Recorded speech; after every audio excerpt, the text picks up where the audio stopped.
In the previous drill, CJ and I were talking about it being a lot more about technique, and obviously we want to pay attention to our technique as we continue to work through the drills here.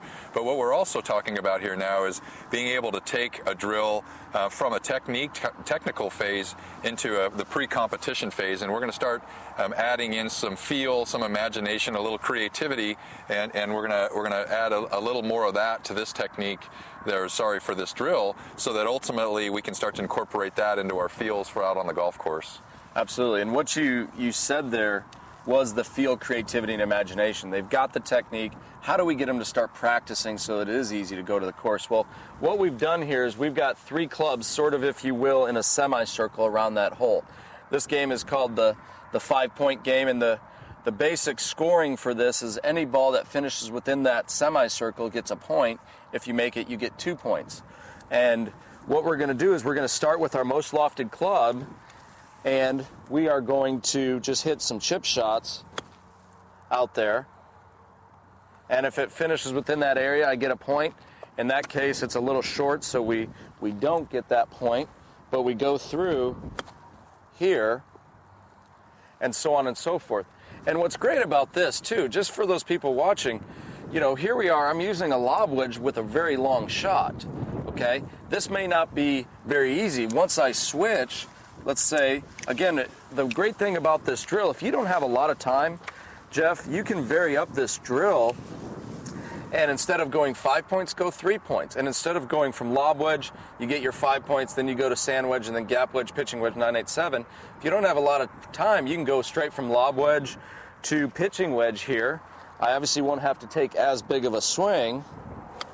The ball's going to fly shorter and run out just like that.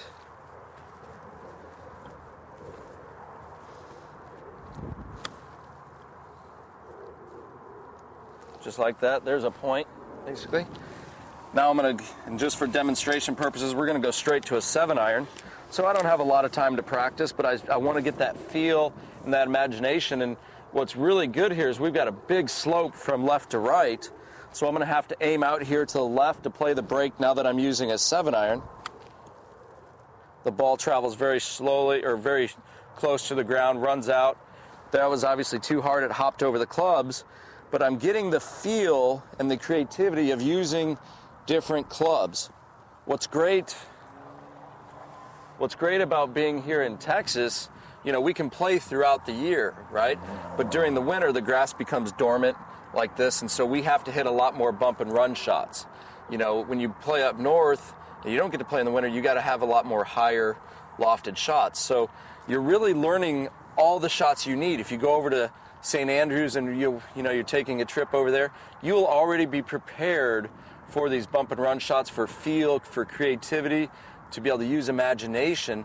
And this is a great drill to basically teach that. Right, and one of the things that's interesting to me here is that what you do over time is really learn how to get comfortable using every club that you might chip with, from 7-iron up through your lob wedge, and then it gives you a lot more options when you're on the golf course, because obviously there may be slightly varying lies, or maybe a lot of different subtleties that will create for you, different opportunities to use different clubs. And if you get comfortable chipping with a variety of clubs and get comfortable with the creativity of hitting a variety of different shots, it really expands the repertoire and the tools in your toolbox to be able to attack the golf course and score. Absolutely.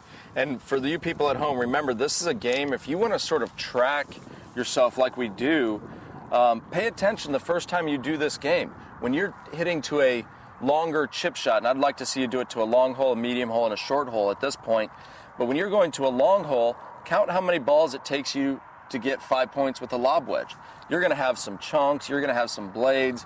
It might take you 30 balls to get 5 points. When you get down to a 7-iron, this is a very simple shot because, again, it's very similar to putting. I'm just hitting a little bump and run, lands near the front of the green, kind of runs out there towards the deal.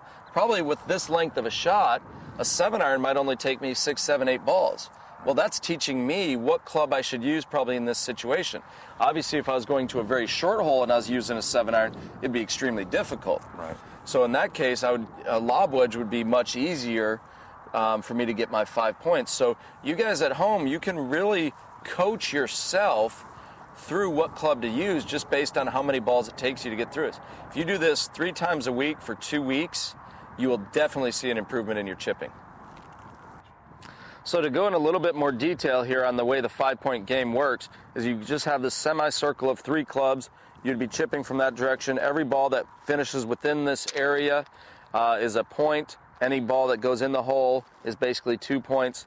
And again, be